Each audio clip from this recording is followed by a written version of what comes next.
ये हिमांशी नरवाल हैं। 2 दिनों से हिमांशी दक्षिणपंथियों के जबरदस्त ट्रोल हमले के निशाने पर हैं। हिमांशी नरवाल का नाम तो आपने शायद सुना ही होगा। वह पहलगाम में आतंकवादियों के हाथों मारे गए नौसेना अधिकारी लेफ्टिनेंट विनय नरवाल की पत्नी हैं। पहलगाम में आतंकी हमले के बाद विनय के शव के बगल में बैठी हिमांशी की तस्वीर सोशल मीडिया पर वायरल हो गई थी। लेकिन अब हिमांशी ने ऐसा क्या गुनाह कर दिया कि दक्षिणपंथियों का पूरा झुंड उन पर टूट पड़ा। सोशल मीडिया पर उन्हें भद्दी भद्दी गालियां दी जा रही हैं। आप जानना चाहेंगे कि हिमांशी का कसूर क्या है?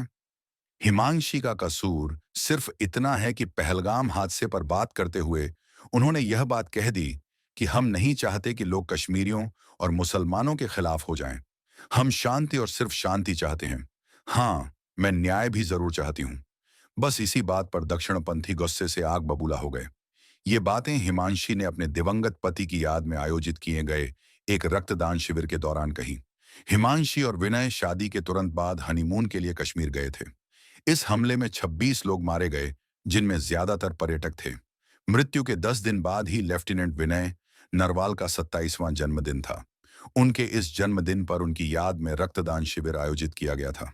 विनय नरवाल की याद में करनाल में यह रक्तदान शिविर हरियाणा के एक गैर सरकारी संगठन national integrated forum of artists and activists NIEFA ने आयोजित किया था। इस शिविर में कई लोग शामिल हुए और विनय की याद में रक्तदान किया।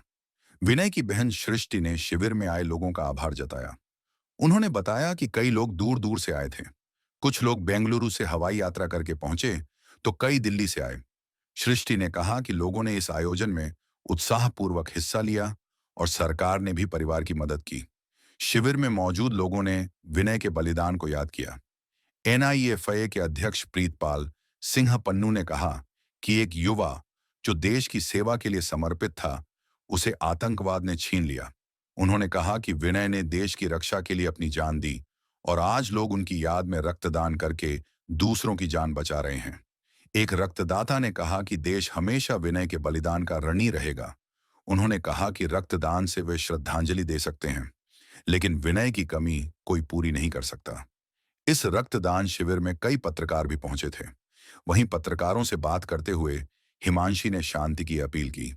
हिमांशी ने अपनी बात को दोहराते हुए कहा कि वह नहीं चाहती कि लोग मुसलमानों या कश्मीरियों को निशाना बनाएं।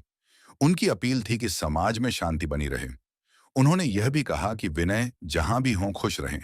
साथ ही उन्होंने यह भी जोड़ा कि जिन लोगों ने यह अपराध किया, उन्हें सजा जरूर मिले। हिमांशी का बयान जैसे ही सोशल मीडिया पर आए, खास तरह के लोगों का हुजूम उन्हें ट्रोल करने लगा। उनके बारे में घटिया बातें करने लगा। कुछ लोगों ने उनकी निजी फैसलों पर सवाल उठा दिया। कुछ ने उन्हें लेकर आपत्तिजनक टिप्पणियां की, बात का गलत मतलब निकाला और उनके बयान को लेकर आपत्तिजनक टिप्पणियां की। कई ऑनलाइन यूजर्स ने उनके शांति के संदेश को कमजोरी समझकर उनकी भयंकर आलोचना की। कुछ ने उनके बयान को गलत संदर्भ में पेश करते हुए कहा कि वह आतंकियों का समर्थन कर रही हैं। गौरतलब है कि हिमांशी ने आतंकवादियों के बचाव में कुछ नहीं कहा था। उन्होंने केवल शांति की अपील की थी, निर्दोषों को निशाना बनाने के खिलाफ बात की थी और न्याय की उम्मीद लगाई थी। हिमांशी की ट्रोलिंग की काफी निंदा भी हो रही है। लोग खुलकर उनके खिलाफ लिख रहे हैं, जिन्होंने हिमांशी की शांति की अपील पर उनके साथ शाब्दिक हिंसा शुरू कर दी।